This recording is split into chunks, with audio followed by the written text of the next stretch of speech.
উপকার করলে মানুষ মনে রাখে না, উপকার না করলে মানুষ মনে রাখে। কিন্তু কর্তব্য বলছে আপনার সামর্থ্য অনুযায়ী আপনি উপকার করবেন।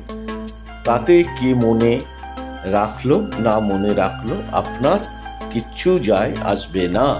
উপরে ঈশ্বর আছে। ভালো থাকুন, সুস্থ থাকুন।